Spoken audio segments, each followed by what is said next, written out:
దేవుని నామానికి మహిమ కలుగును గాక. ఈరోజు వాక్యం ధ్యానం కొరకు యెహెజ్కేలు గ్రంథం 6వ అధ్యాయం. ఇశ్రాయేలు దేశం అంతటిని గూర్చి ఈ యొక్క 6వ అధ్యాయంలో ప్రభు తెలియచేస్తూ ఉన్నారు. గడిచినటువంటి దినాన కేవలము యెరూషలేము కొరకే తెలియచేసిన విషయాలు మనం ధ్యానం చేశాం గాని ఈ యొక్క 6వ అధ్యాయంలో మాత్రం ఇశ్రాయేలు దేశం అంతటి కొరకు, ఇశ్రాయేలు దేశం మీదకి రాబోతున్న శిక్ష కొరకు రాయడం జరిగింది. దేవుడు తన ప్రజలైనటువంటి ఇశ్రాయేలీలు దేవునికి విరుద్ధమైనటువంటి జీవితాన్ని కలిగి ఉండడాన్ని బట్టి దేవుడు వారిని శిక్షించాలని అనుకుంటూ ఉన్నాడు. ఏం చేశారు వాళ్ళు అనంటే, పర్వతాల్లోనూ, కొండల్లోనూ, గుట్టల్లోనూ, లోయల్లోనూ కూడా వాళ్ళు విగ్రహాలను ఏర్పరచుకొని దేవునికి నచ్చని కార్యాలు చేయడం ప్రారంభించారు. ప్రతి స్థలములోనూ విగ్రహాలను నిలబెట్టుకుని వాటిని పూజించడం ప్రారంభించారు. అందుకే దేవునికి కోపం కలిగి, మీరు ఎత్తైన స్థలాల్లో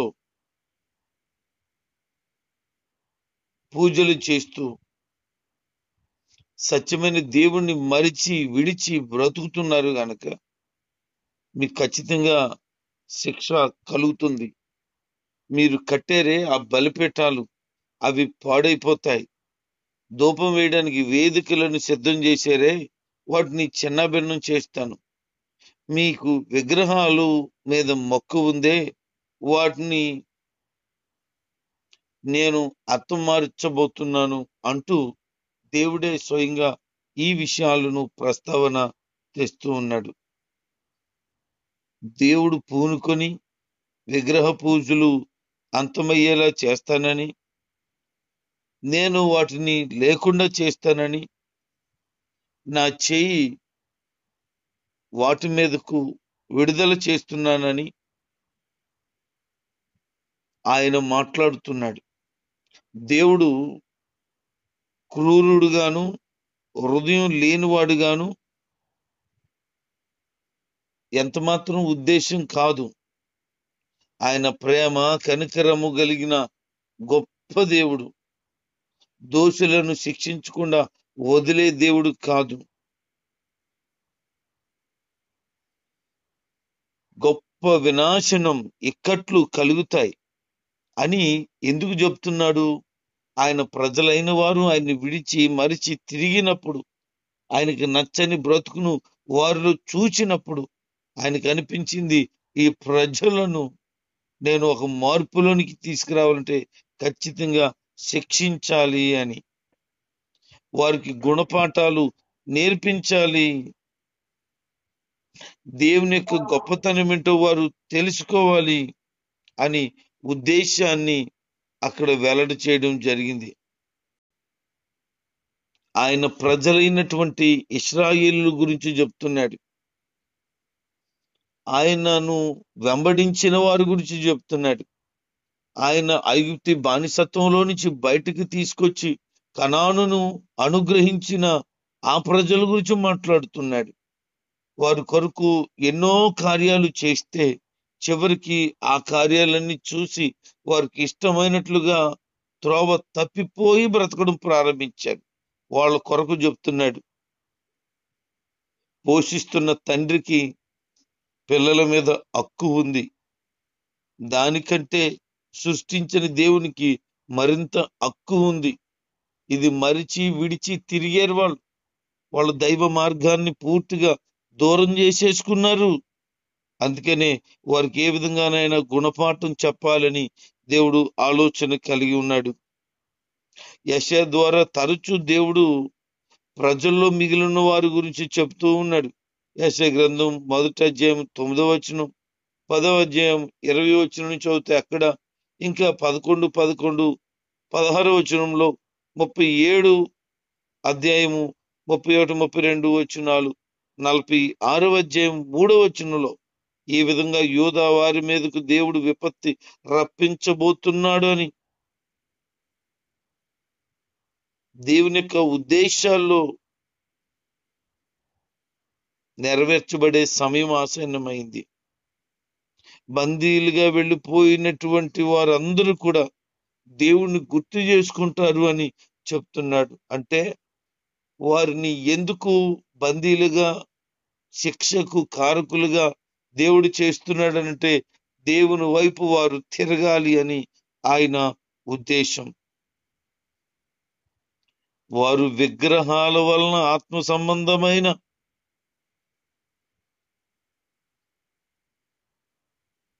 ఆయనను దూరం చేసుకుని ఆయన ఎంతగానో బాధ పెట్టిన పరిస్థితి. అందుకనే వాళ్ళు అర్థం చేసుకుంటారని, వాళ్ళ పాపానికి, భ్రష్ట స్వభావానికి దేవుడు పశ్చాత్తాపడేలాగా ఆయన వారికి బుద్ధి చెప్పటానికై శిక్ష విధిస్తాను అని చెప్తున్నాడు. ఇన్ని కార్యాలు చేసినప్పుడు, ఇంత త్యాగం వారి కొరకు చేసినప్పుడు, వారి పట్ల దేవుడు ఇన్నిన్ని ఆలోచనలు చేస్తే, దేవుణ్ణి విరిచి మరిచి వారికి ఇష్టమైనట్లు బ్రతుకుతున్నారే, మరి ఆయనకు కోపం రాదా?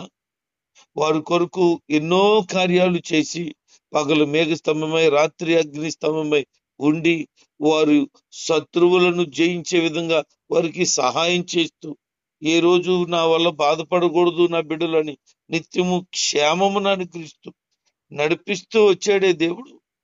అది విడిచి మరిచి బ్రతుకుతున్నారు వాళ్ళు. ఏ విధంగానైనా వారు సరిచేయబడాలి, మరి నా మార్గంలోకి రావాలని దేవుని ఉద్దేశం. ఈరోజు చాలా మంది అన్ని కలిగిన తర్వాత సౌకర్యాలతో తొలతూగుతున్న సందర్భంలో దేవుని విరిచి మరిచి బ్రతుకుతున్నారు. నాకేం పర్లేదులే అనుకుంటున్నారు. దైవజనుడితోని పర్వాలేదు, దేవుడితోనూ పని లేదు. అలాగున చాలా మంది బ్రతుకుతున్నారు. దేవుడు దైవజనుడి యొక్క ప్రమేయం లేకుండా నీ జీవితంలో అడుగు వేసిన అది నీకు క్షేమం కాకపోతుంది. దైవ మార్గాన్ని విడిచి సొంత ఆలోచనల చేత నీవు ఉరుగొల్పబడుతూ ఉంటే సరిచేయబడటానికై దేవునికి నీవు అప్పగించుకోవాలి.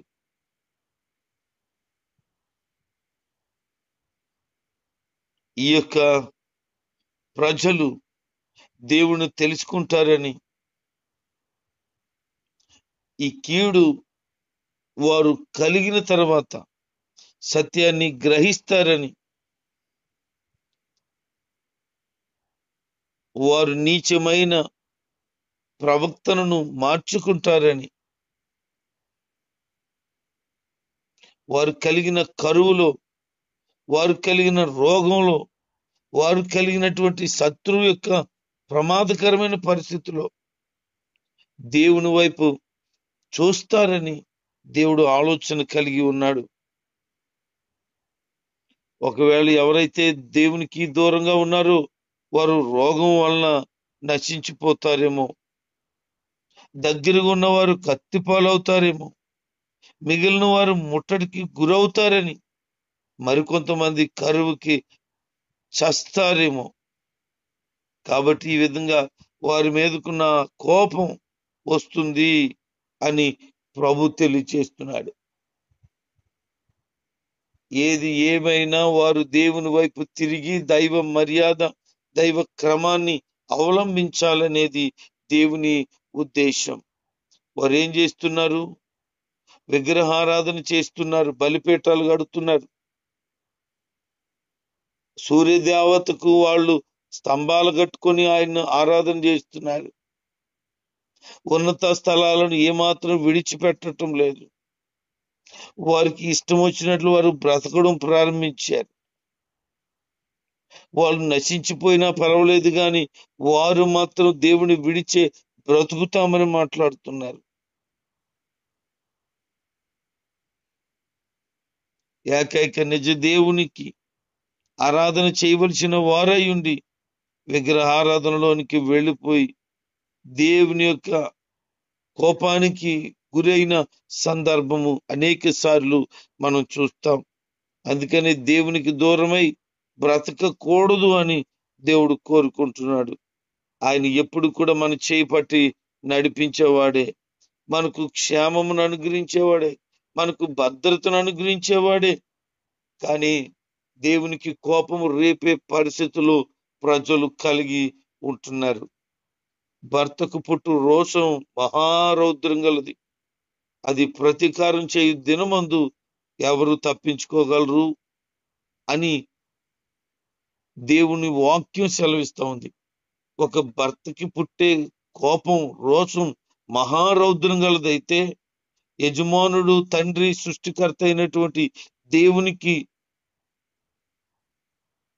మరి ఎంతటి కోపం ఉంటది? ఒక మనిషిగా ఇంతటి కోపాన్ని ప్రదర్శిస్తూ ఉంటే మరి దేవునికి మరింతగా కోపం రాదంటవా? అందుకే ఆయనకు కోపం రేపే పనులు మన జీవితం ద్వారా కలిగి ఉండకూడదు. వినయ విధేయతతో దైవ భయము భక్తి కలిగిన జీవితాన్ని మనం కలిగి ఉండాలి. ఇది దేవుడు మన నుంచి ఆశిస్తున్నది. దైవ మార్గాన్ని విడిచి దైవ క్రమాన్ని అవలంబిస్తూ దేవునిలో సాగిపోవాలని దేవుడు కోరుకుంటున్నాడు. అందుకనే బుద్ధి వచ్చిన చిన్న కుమారుని వలె మరలా తండ్రి దగ్గరికి రావాలని, మరలా దేవాతి దేవుని యొక్క ఉనికిని గొప్పతనాన్ని తెలుసుకుని ఆయన మార్గంలో ఉండాలి అని ఆయన ఆశపడుతున్నాడు. ఈ చిన్న కుమారుడు చెడిపోయి తిరిగి వస్తే నా ఆస్తిని పాడు చేశావు, నా గౌరవాన్ని తీసివేశావు, మరలా నా గుమ్మాలకు ఎలా అడుగు పెడతావు అని అనలేదు. ప్రేమతో ఆహ్వానించాడు, కౌగిలించుకొని ఇంట్లోకి తీసుకువెళ్ళాడు. తనను శుభ్రం చేయమని, రాజవస్త్రాలు ధరింప చేయమని, సింహాసనం మీద కూర్చోమని యథాస్థానాన్ని తన కుమారుడికి తన తండ్రి ఇచ్చాడు. దానికంటే గొప్పదైన స్థానాన్ని మన పరలోకపు తండ్రి ఇవ్వగలిగిన వాడై ఉన్నాడు. అందుకనే ఆ తండ్రి మనసు, తండ్రి ప్రేమ అర్థం చేసుకుంటే మనం ఎప్పుడు కూడా ఆయనకు దూరమై వేరై బ్రతకనే బ్రతకం. వాడు ఇన్ని పాడు చేసినా తండ్రి దగ్గరికి వెళితే తండ్రి హక్కును చేర్చుకున్నట్లుగా దేవునికి నచ్చని విరుద్ధమైన జీవితాన్ని జీవించి ఆయన గాయాలు రేపిన వ్యక్తిగా నీ ఉంటే, నీలో పశ్చాత్తాపం, మారు మనసుండి క్షమాపణ కోరుకుంటే దేవుడు తప్పక క్షమిస్తాడు. దేవుడు తప్పక మరలా హక్కున చేర్చుకుంటాడు. అలాగున తన ప్రజలైన వారిని దగ్గరికి తీసుకోవాలని ఎన్నోసార్లు ఆయన ఆశపడ్డాడు. కానీ ఇశ్రాయేలు జనాంగం త్రోవ తప్పిపోయిన వారి వలె ఉన్నారు. యెషయా గ్రంథం 1వ అధ్యాయం 2వ వచనం నుంచి చదివితే, అయ్యో నేను పిల్లల్ని పెంచి గొప్పవారిగా చేశాను, వారు నా మీద తిరుగుబడ్డారు. పిల్లలను పెంచి పెద్ద చేసి గొప్పగా ఒక పొజిషన్లు పెడితే వాళ్ళు దేవుణ్ణి మరిచారట, విడిచారట. అంటే ఎంత చేసినా వారికి బుద్ధి రాలేదు. అందుకనే మనము వాక్యాన్ని బట్టి ఆత్మీయ సత్యాన్ని తెలుసుకోవాల్సింది. ఈ లోక సంబంధమైనటువంటి స్నేహం, సహవాసం మనం విడిచిపెట్టి దేవునితో అన్యోన్యమైన ఆత్మ సంబంధమైన బంధాన్ని కలిగి ఉండాలని ఆయన బిడ్డలుగా మనం కోరుకోవలసిన వారుగా ఉన్నాం. సత్యాన్ని ఎరుగక నశించిపోయిన వారు కొద్దిమంది అయితే, సత్యాన్ని ఎరిగి ఆయన మార్గంలో రాకుండా ఉండిన వారు మరి కొంతమంది ఉన్నారు. అందుకే ప్రభు చెప్తున్నారు, వారు బలిపీఠాలను కూలగొడతాను అని. అబ్రహాము బలిపీఠం కట్టాడు, యెహోవా నామమున ప్రార్థన చేశాడు. చాలా పర్యాయాలు బలిపీఠం కట్టాడు, అతను దైవ ప్రసన్నత పొందుకున్నాడు. నోవహు ఓడలో నుంచి బయటకు వచ్చిన తర్వాత బలిపీఠాన్ని కట్టాడు, దేవునికి ఇంపైన సువాసనగా అర్పణ అర్పించాడు. దైవజనుడు ఏలియా బలిపీఠం కట్టాడు, ఆ బలిపీఠము పడద్రోయబడిన బలిపీఠం మరలా తిరిగి కట్టాడు. ప్రజల యొక్క ఆలోచనను పూర్తిగా దేవుని వైపు త్రిప్పటానికి దైవజనుడు ఏలియా ఆ పాడైపోయిన బలిపీఠమును తిరిగి కట్టి దాని మీద బలి మాంసమును సిద్ధం చేశాడు. ఈరోజు పాడైపోయిన నీ ఆత్మ జీవితం, ప్రార్థన జీవితం, భక్తి జీవితం మరలా కట్టబడాలి. మరలా దేవులో యథావిధి స్థానాన్ని నువ్వు పొందుకొని బ్రతకాలి. ఆ పడిపోయిన బలిపీఠం తిరిగి కట్టినప్పుడు అక్కడ దైవ ప్రసన్నత చూడగలిగారు. ఈరోజు పాడైపోయిన, కూలిపోయిన నీ ఆత్మీయ జీవితపు ప్రార్థన అనే బలిపీఠాన్ని మరలా కట్టుకున్నప్పుడు ప్రజలు ఆకర్షించబడి, ప్రజలు గొప్పతనాన్ని గుర్తించి దైవ మార్గంలో నిలబడగలుగుతారు. అందుకనే ఇశ్రాయేలీలను మరలా ఆయన వైపు త్రిప్పాలని ఈ సత్యాన్ని వెల్లడి చేస్తున్నాడు. మరి నీ జీవితంలో దేవునికి దూరంగా బ్రతుకుతున్నావా, దేవునికి దగ్గరగా బ్రతుకుతున్నావా? నీ ఆత్మీయ జీవితాన్ని బలిపీఠపు అనుభవంలోనికి, అనగా ప్రార్థన అనుభవంలోనికి నడిపించుకుంటున్నావా?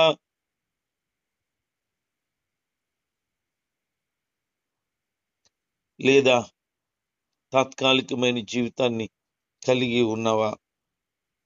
ఇప్పటికైనా నీ మనసు మారి, ఇప్పటికైనా సత్యాన్ని తెలుసుకుని దేవునికి నచ్చని వాటిని, విగ్రహ సంబంధమైన మనసును దూరపరుచుకోవాలి. ఈరోజు క్రైస్తవుల్లో కూడా చాలా విగ్రహాలు కనబడతా ఉన్నాయి. విగ్రహాలు అనంటే చెక్కతోనూ, రాయితోనూ, ఇనుముతోనూ, ఇత్తడితోనూ చేయబడినవి మాత్రమే కాదు. అవి విడిచిపెట్టావు, ఆ పూజలు మానేశావు, అయితే దేవుని కంటే ఇతరమైన దానికి నువ్వు ఎక్కువ ప్రాధాన్యత ఇస్తున్నావు. అంటే దేవుని కంటే ఎక్కువ సమయము ఎవరితో, దేనితో, ఏ పరిస్థితుల్లో ఉంటున్నారో వాళ్ళు చేస్తున్నది విగ్రహారాధన. దేవుని కంటే ఎక్కువగా ఎవరిని, ఏ వస్తువుని కూడా ప్రేమించటానికి వీలు లేదు. అలాగున దైవ ప్రేమను మనం కలిగిన వారిగా ఉండాలి. మరలా మన జీవితాన్ని కట్టుకోగలిగిన వారుగా ఉండాలి. లేకపోతే ప్రభు చెప్తున్నాడు, నేను యెహోవానై ఉన్నానని వారు తెలుసుకునేటట్లుగా ఈ కీడు వారి మీదకు నేను పంపిస్తున్నాను. ఎందుకు కీడు పంపిస్తున్నానని చెప్తున్నాడు ఆయన? వాళ్ళు సరి చేయబడాలి, సత్యాన్ని తెలుసుకోవాలని. ఈ రోజుకు నువ్వైనా నీ మనసు మార్చుకొని దేవుని వైపు తిరిగి చెడుతనాన్ని, చెడు అలవాట్లను దూరం చేసుకుని ఆత్మ సంబంధమైన వ్యక్తివై, అంగలార్పు కలిగిన వ్యక్తివిగా, శత్రు చేతులు చిక్కడిపోకుండా ఈ భయంకరమైనటువంటి 4 రకాల ఇబ్బందుల్లో కూరుకుపోకుండానట్లుగా ప్రభు వైపు చూడగలిగితే ఆయన సన్నిధి ప్రకాశమైనటువంటి కార్యాలు నీ సొంతము చేసుకోగలుగుతావు. వాళ్ళు చేసిన పని ఏంటి? ప్రతి కొండ మీద, పర్వతం మీద, లోయల్లోనూ విగ్రహాలను నిలిపేశారు. అంత మాత్రమే కాదు, పచ్చని ప్రతి చెడు దగ్గర కూడా వాళ్ళు పూజలు చేయడం ప్రారంభించారు. దేవునికి ధూపం బదులుగా ఆ దేవతలకు ధూపాలు వేయడం మొదలు పెట్టారు. అందుకే దేవునికి కోపము వచ్చింది. సహజంగా దేవుడు కోపపడడు, కానీ మానవులు దేవుణ్ణి మరిచి దైవ సత్యాన్ని విడిచి ఇష్టం వచ్చినట్లు బ్రతికితే మాత్రం తప్పకుండా వాళ్ళలో మార్పు రావాలి అని దేవుడు ఉద్దేశాన్ని కలిగి ఉన్నాడు.